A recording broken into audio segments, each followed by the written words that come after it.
What's up, boys? The Blind Pigs are back for another episode of the Commanders podcast brought to you by bgobsession.com. If you've been here before, you know the drill. Like and share. If you haven't been here before, please hit the subscribe button. Give us a little love. You can catch us on YouTube if you want to watch, or you can catch us on every audio podcast platform, Apple, all of them. And of course, you can get us on Facebook in the socials like Twitter, as well as of course at bgobsession.com. Come by the board, mix it up. We've got a handful of new members that are flowing in a little bit over the last couple of weeks, which is cool to see. We're running a summer special where membership on bgobsession.com is free for the summer. Of course, it's always free. That's right. That's our summer special. That's right. Little different format. Normally we're on in the evenings. We do a recording in the evenings, but we figured we missed this past week with just hectic stuff going on, and so we put another episode out there because there are a couple things to talk about.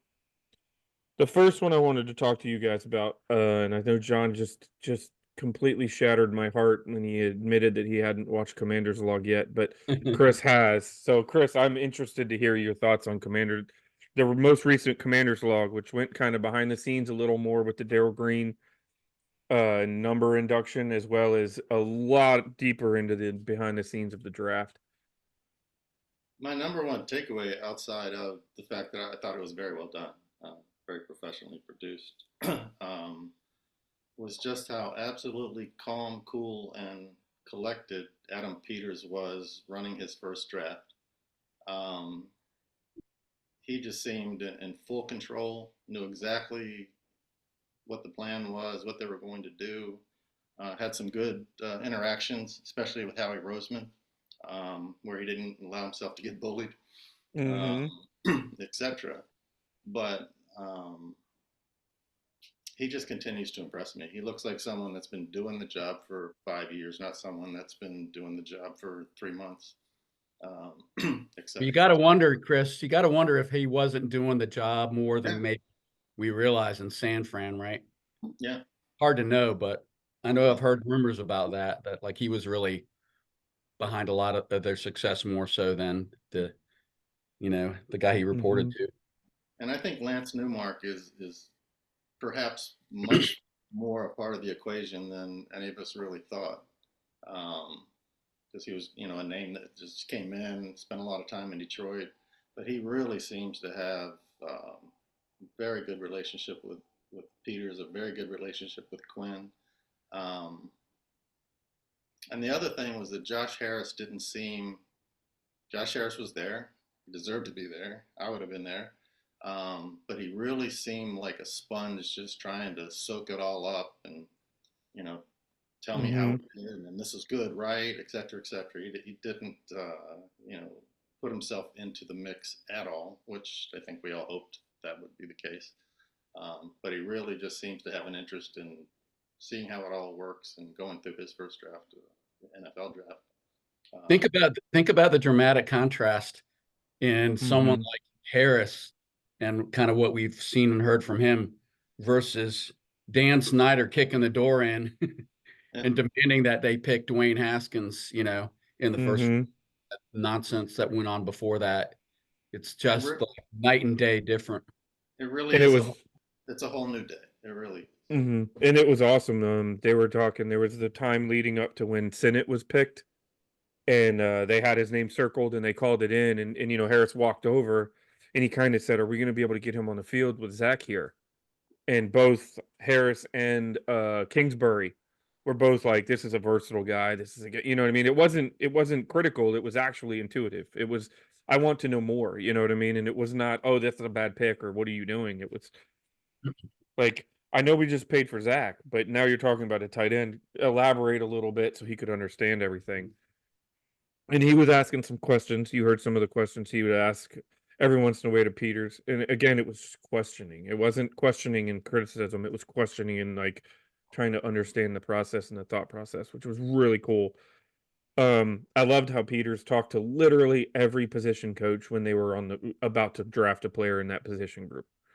When they were about to draft Newton, he kind of hollered over to Joe Witt Jr. and called him over. He did the same thing with Sandra Still. And it was so relaxed. He even had fun with Quinn in at one point where he was on the phone and he's like, I'm gonna call my source and see if I can figure out who, and I can't remember who was picking before us before we took. Cincinnati. Yeah.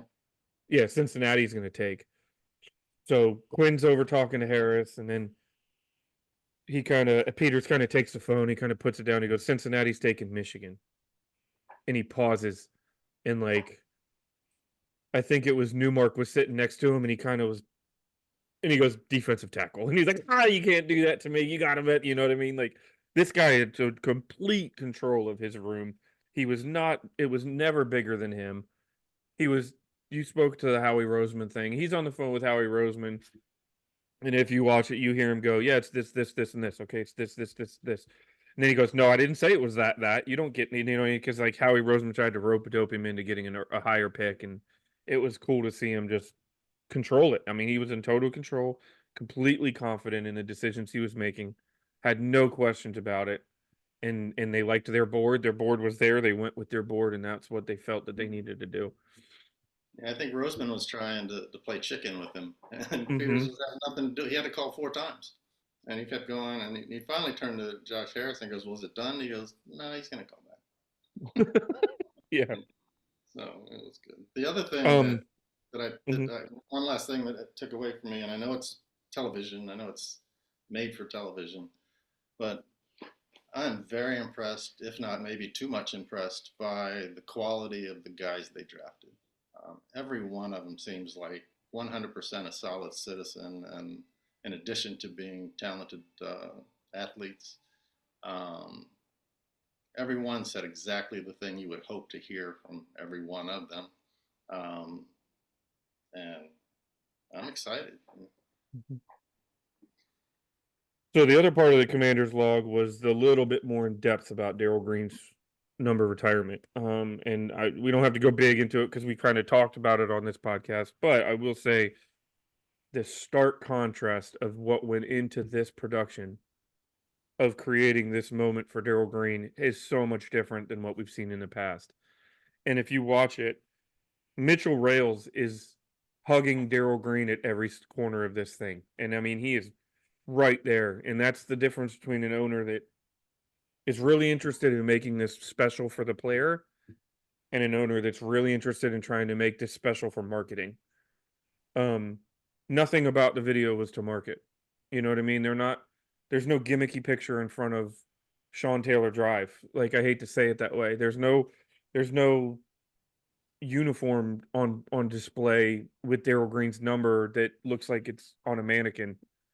It was literally just, how can we make this moment big for Daryl Green? And they apparently flew up his entire family on the dime of the team. They got all of these coaches, all of these players, the rookies were in the building when he actually started talking. And he looked at Mitch Rails and Josh Harris, and he said, I hope you guys understand they're the real deal. And he made a point about to say, for a while I've been kind of disconnected from the team, and I've been kind of disconnected, but now I'm back. And it was awesome just to see how much you could tell they genuinely wanted Daryl Green to enjoy and have his moment. And it was about that and nothing else. And it was so cool. So, another little quick tidbit. Recently, and I don't know how I feel about this, we've been linked to Brandon Aiyuk, who apparently is now talking out publicly, stating that not against the team, but just saying that the team doesn't want him. So I'm curious. Before we say, I guess this is a two-parter question. Before we go into take the money involved and the compensation involved, I think I know the answer is, would you guys like to add Aiyuk to this roster? Oh, hell yes. I would. I mean, but it all comes down to what would it take to get him? And here's the thing. I mean, the guy is former 25th pick just in the 2020 draft. He's the last 2 seasons. I mean, he did well right out of the gate. But his last 2 seasons, with the 49ers. He's averaged 76 catches, 1,200 yards. These are just ballpark numbers. 15 yards of reception, 70% catch rate, 7 touchdowns a season. I mean, the guy is one of the better young wide receivers in the league. So, I mean, you have to be a moron not to want him. I don't think the 49ers have any intention of letting him go. What I heard is that they were pretty far along and like redoing a deal. And then there was that big flurry of new contracts that kind of reset the bar. And that's when it broke down, Um, I looked at an article that said that he's due to make, let's see, 14 million this year plus in 2024. Spot Track estimates that his projected market value for this season is 26.5 million. So that's based on the other guys at his level, what they're making across the league. So you really can't fault the guy playing in I think this is his 5th season, right? It's his final year under contract. Right.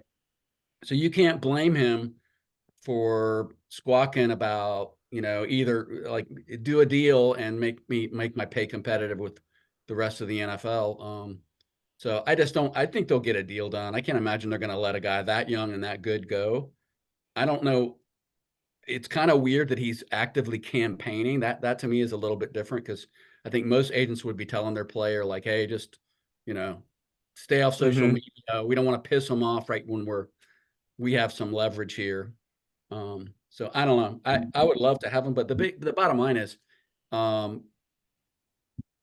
what would it cost? And I don't think we're the team to pay a bunch of picks with where we are. I mean, we're coming out of the abyss. Like, I hope 2024 is a better season than 2023, but I don't know if it will be. I mean, there's a lot of factors, but I don't think we can afford to be giving up picks or players or really good players just to add a wide receiver. I do think we need a wide receiver, unless McCaffrey turns out to be like, the next big thing, which I think is possible. And Jahan Dotson, I think, is a huge question mark. Jahan Dotson, to me, might be one of the biggest question marks on this roster. Like, which guy is he? The guy we saw in his rookie year, or the one who basically had the same numbers last season, but he played like 5 or 6 fewer games than his rookie season. So I don't know, but I don't see it happening. What do you guys think? I think it's posturing. I don't think it's that unusual in this day and age. I think that Deebo Samuels did the same thing. I was listening to the San Francisco guy, reporter on Time Show. Bosa did the same thing. I just think it's what they do, and I think he'll end up resigning there. I do think it's probably one of the only positions where I would go ahead and make an investment, not worry about the money. Terry's money ends after this year. He has no guaranteed money left this, and he's going to be turning 30 next year. Aiyuk's 25. I think Aiyuk's a better player. I know that's heresy. Sorry. And so I think there's room going down the road to get him in. I think it would take, at a minimum, a 2nd-round draft pick and probably more. I'm sure they would ask for a 1st-round draft pick, and I wouldn't do that. But if it can be done, they have the money.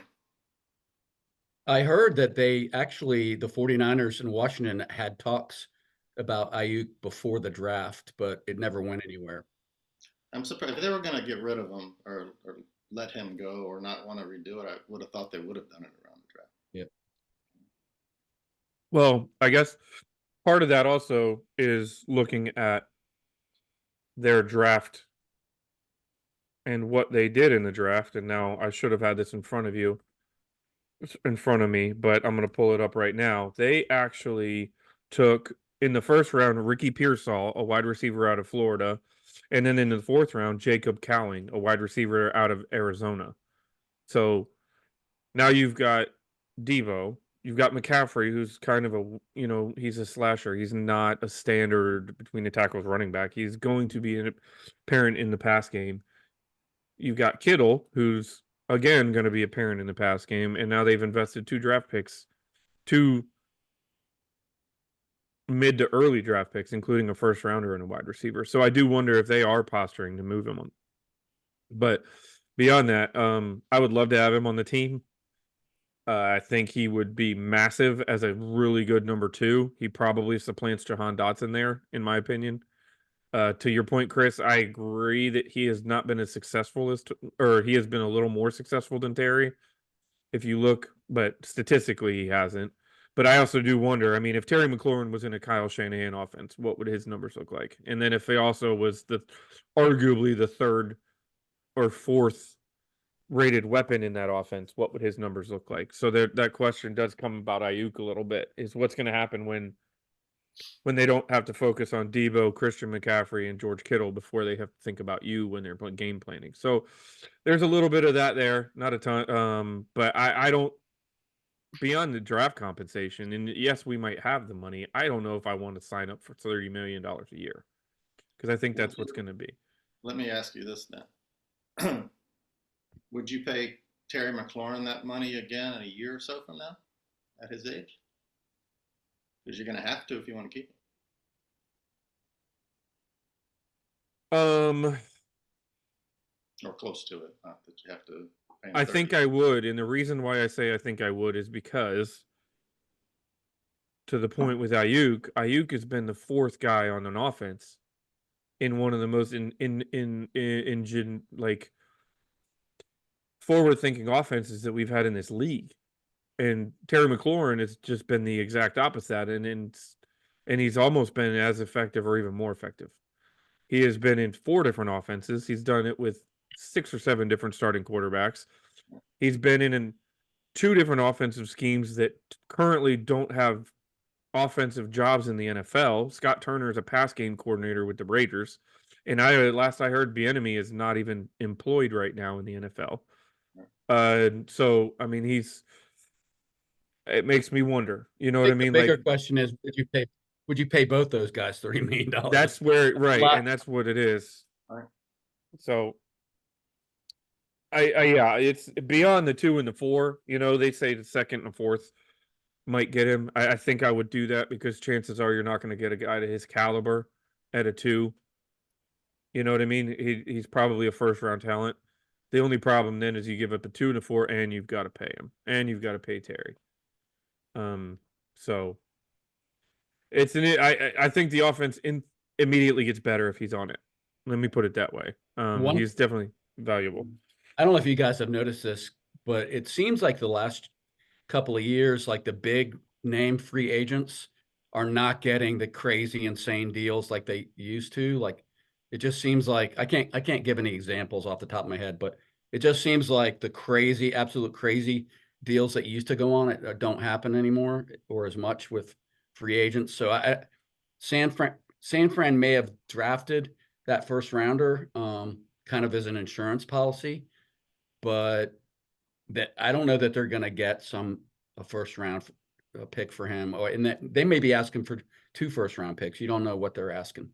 Free agents, I agree, aren't getting money from, but the money's coming from the drafting teams.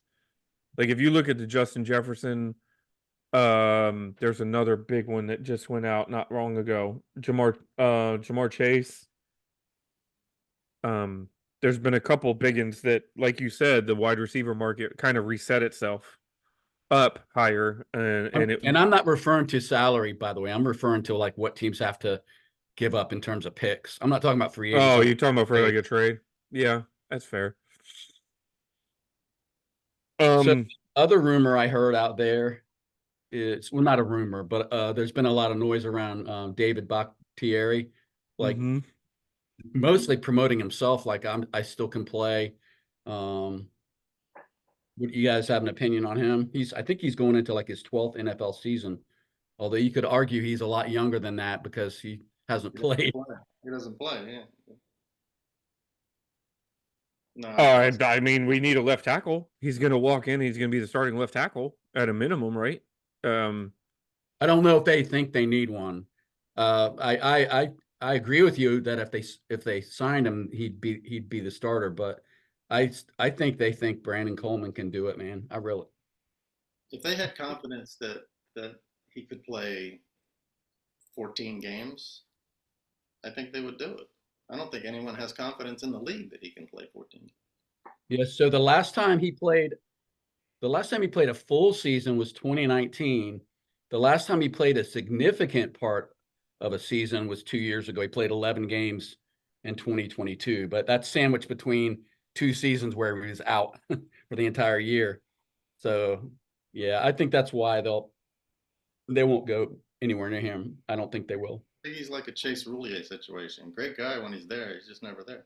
Mm-hmm. And when he's played the 5 seasons that he played double-digit games, he was an All-Pro in all 5 of them, first team in 2 of the 5.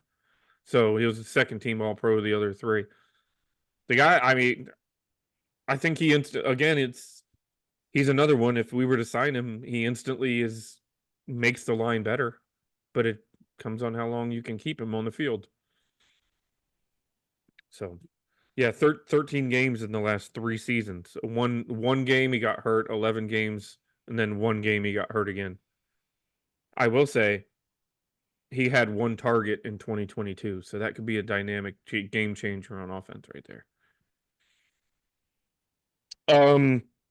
Curious on you guys. Post summer, as we kind of wind this one down, the summer has concluded. They're on the break until the last week in July. I think we go the 18th rookies report, and then I think it's the 22nd or 23rd that they Yeah, the 23rd vets do.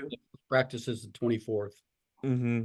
So that's the official date that the full team will have been seven had practices reported. open to 7 practices open to the fans, which is quite a bit. How are you guys feeling? Are you guys feeling any different now than you were post draft? With the reports that we've heard, kind of an overall synopsis of what we heard coming out of camp, or do you feel the same? Well, just a couple things I jotted down. I still don't have any idea, like especially on offense, like what kind of offense are we going to run and who are the standouts going to be. But I like what I'm hearing about Jaden Daniels, and I know we talked about this before. Just the fact that the kid's showing up at 5:30 every morning, and more so than that, because anyone can show up at 5:30 in the morning. Doesn't necessarily mean you're going to be a great NFL quarterback. But what I liked hearing is that he's got a little bit of a swagger to him, more confidence. He's further along. I keep hearing that he's further along than they expected him to be. And I will tell you this: I don't think there's any chance in hell that Jaden Daniels is not the starter in week 1 at this point. And I think that was an open question on draft day.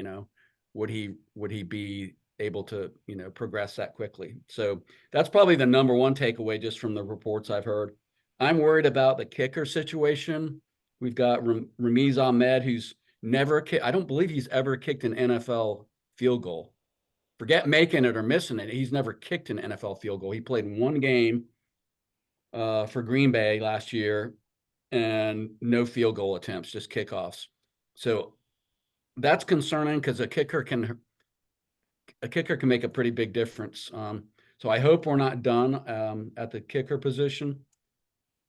And I guess the last thing I'll say is I'm surprised, in a way I'm surprised that the linebacker group is getting as much love as it is. And I don't know if you guys saw ESPN, I think it was Mike Clay, came out and did everyone's doing position breakdowns right now.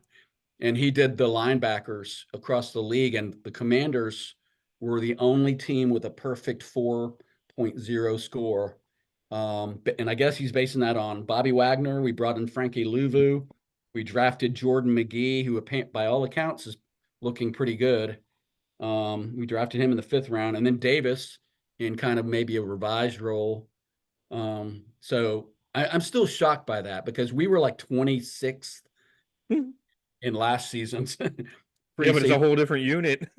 I know it is a whole different unit, but it's still, to me, that just, and maybe a lot of it has to do with the coaches, how strong they are on the defensive side of the ball. But that's been a big surprise that we might be a lot better at linebacker than the guys we were starting last year are going to be fighting for roster spots now. Like they're going to be the 55th guy on the team.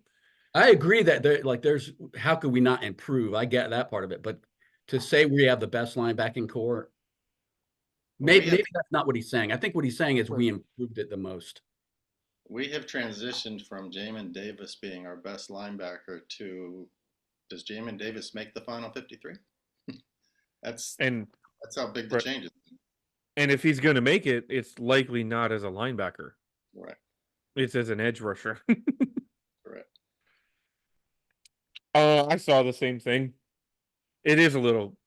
It definitely is a little bit. I don't want to say concerning, but you kind of have to pump the brakes a little bit to say we were one of the worst in the league, and we might have the best. There's a lot there, including Bobby Wagner. Look, God, I have no doubt he's going to be prepared.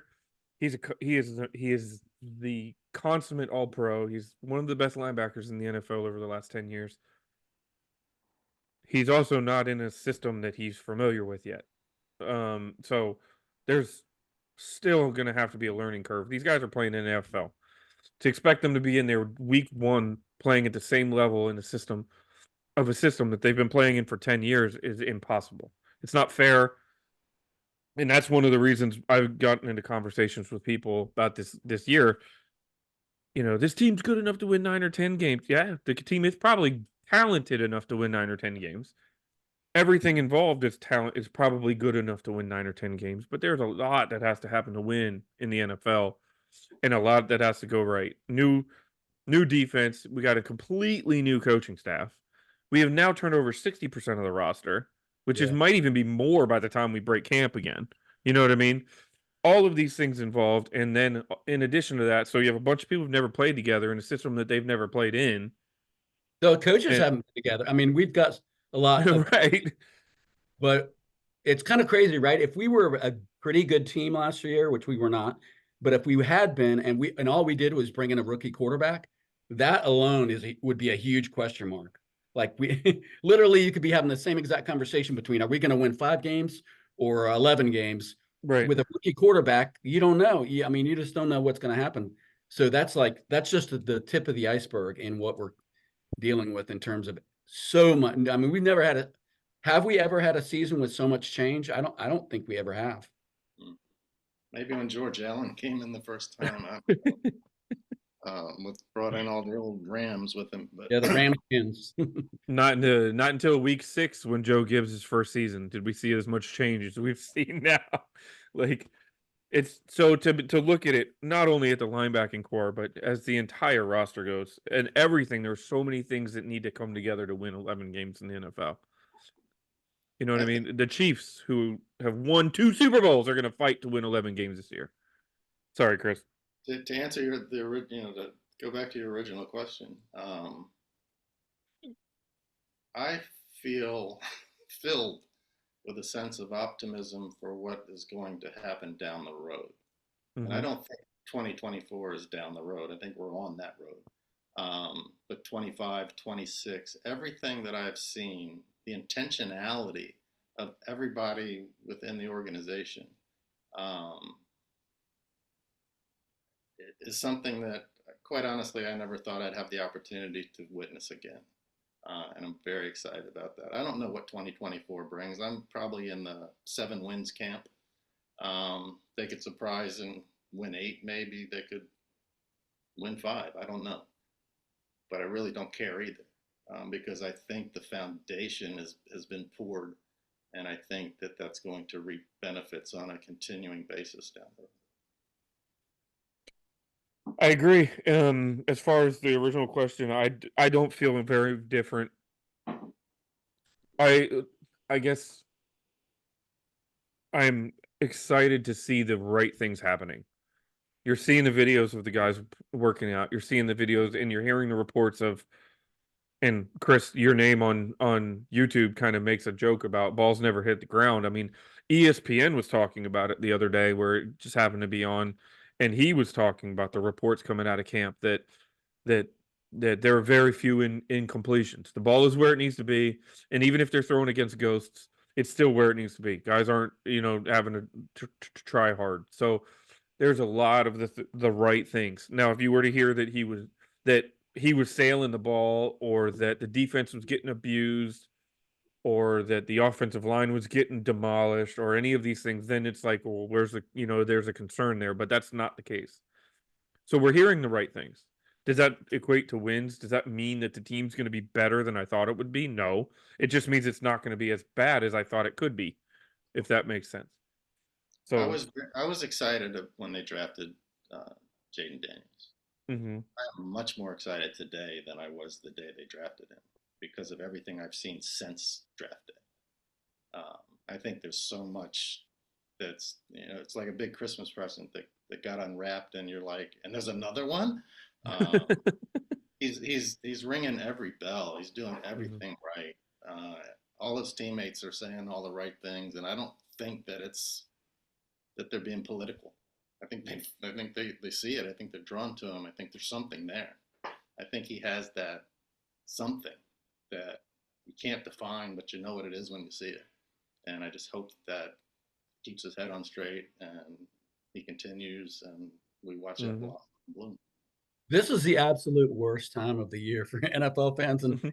especially us because we're so rapidly waiting for like just more and more and Mhm. more, right? I mean, that first game is the first preseason game we're going to be rabid It's for. gonna be bananas. It Yeah. sucks right now because there's just not a lot going on, and you you're just getting little nuggets here and there, that of course we overreact to one way or the other, but I cannot wait till training camp and beyond, man. I think this is going to be one of the most fun seasons. I got a shit-eating grin on my face, and I don't think it's going to go away. Right. No, And you're right though. I think it's gonna be fun. And it's gonna be fun because of the fact that now the pressure of us fans is off. Like one of the things that I've kind of enlightened myself to in this off season and this season is every year for the last 25 years we have been hoping the team could win in spite of the things that are acting against them. And that name is Dan Snyder. I think we all had it subconsciously that we were like, man, I hope they can get it right. I hope Rivera can come in and he can have a strong enough personality to win in spite of Dan Snyder. Or I hope, Snyder respects Gibbs enough that he lets him do his job. Or I hope Shanahan can come. It's always been in spite of the owner. Well, that guy's gone now. So I think that's a big part of it is that now we're going into a football season where the GM and the front office have built their entire staff and the way the roster started building the roster they want to build it. They've invested in certain aspects of things, and now we're not going to go into it wondering when the next report's going to drop that there's a lawsuit or that we're going to find out that Jaden Daniels was a Harris pick and not a Peters pick. You know what I mean? Like at a minimum, that is just so refreshing. Yep. The exorcism of the Dan Snyder era continued this week because they settled, I think it was like $1.3 million 1.3 million. to Mm-hmm. all the season ticket holders. They screwed out of their security deposit over Security the deposits. but last who has decade. to pay that? The Yeah. current Well, owner, that's right? I Yeah. was talking to my uncle about this, and if I remember correctly, there was a slush fund in the contract that Josh Harris agreed upon that was left out of the original payment. Like he paid 6.5 billion, but I think the final cost of it was like 6.1, and there was this nut out here that I wonder if this was left just for this kind of thing.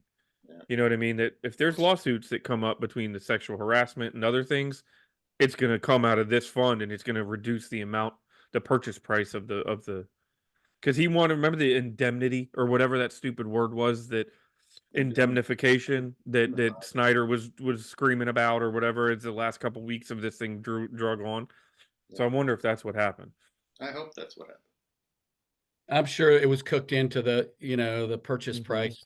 No, they knew this was coming. I Yeah. mean, really, it's chump change. That's what's so pathetic about it. I don't know if it kind of struck you guys that way, but it's like, really, man, $1.3 million to Dan Snyder, that's chump change. Hmm. Was it really worth it? Now it is. When you think now it is. It might not have been before the Right. Daniels. Well, Right. that's a good point. Yeah. That's a very good point. Yep. Oh. We couldn't sign players to contracts because he couldn't get enough coins out of his cushions of his couch to pay. Yeah, you might be right about that. That's a good point. Well, John, you kind of touched on it. We've got what, five or seven open practices. I think across the league they've been kind of reducing the number of open practices, which is a little bit disappointing. So there's not going to be as much going on in Ashburn. But did you guys hear the story about the data centers in Ashburn? Yes. That the team, and I know I'm not making a big hullabaloo about this. I actually want to talk about this because I would prefer to temper the thought process behind this so people don't lose their mind. But the team apparently has now got the facility in Ashburn evaluated and appraised to accommodate up to 3 data centers on the property. Is that, if I'm remembering correctly? So a lot of people are freaking out. I think honestly, I think this is them making like a 10 or 15-year plan.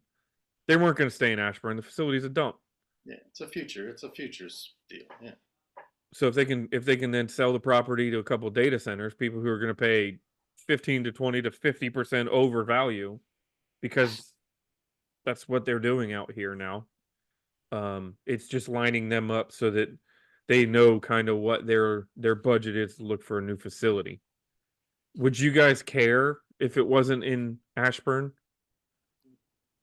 No. I mean, I don't think you're jumping on a jet to come to open camp, right, Chris?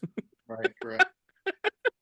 I have some fond memories of that place just because I was able to cover the team for 2 or 3 years, and it was cool to go out there. But it's not like there's a lot of great juju and karma flowing out of the halls of formerly Redskins Park, whatever the hell they call it now. I mean, it's kind of like anything we can do to raise the ground, and they probably need to like salt the earth too when they tear the buildings down. Let me tell you, you young kids, a fairy tale. When I was a kid, probably 8 years old, 9 years old, 10 years old, I used to have to go twice a year to DC General Hospital, which is right across the street from RFK Stadium and right next to the Armory. And at that time, the Redskins practice facility was a chain linked fence field of grass next to DC General Hospital. So things changed. It wasn't much better in Herndon either. That property's still down there, right? When think how exciting that'll be though for the players to at some point to have a brand new state of the art facility. It's going to be state of the art facility with that they've helped create and design, and with all the bells and whistles. So I think that's exciting. Well, the other thing, they just ripped out the turf field that had been there for 40 years and put in a grass field, or however long they've even. That was one of the first fields that went in at that new facility. It might not have been 40 years ago. It might have been 35 years ago. But they just ripped that up and put a grass in. The funny thing to think about, though, is nowadays with the modern players, it's changed a lot in the last 5, 6, 7, 8 years. You're a player and you get drafted and you come from Alabama, or you come from Florida State, or you come from LSU, or you come from whatever, and you walk into the professional facility and you go, what the hell is this? That's a dope. Yeah. This isn't as good as my college practice. It's so true. All right, well, gents, it's been a pleasure getting together with you guys on an afternoon. A little bit different. It's been fun. It is going to be the slow period, but I think we're still going to kind of soldier through and at least continue to put some content out there. So I do look forward to hooking up. Chris, I'm happy that you could join us. We missed you for a couple weeks there because now that you're across the pond, your availability is a little bit different. Your troubles ended up being my benefit. So, but if that's all we got today, boys, it's been fun. And then we'll try to regroup later this week for maybe another episode. All right, guys. All right, fellas.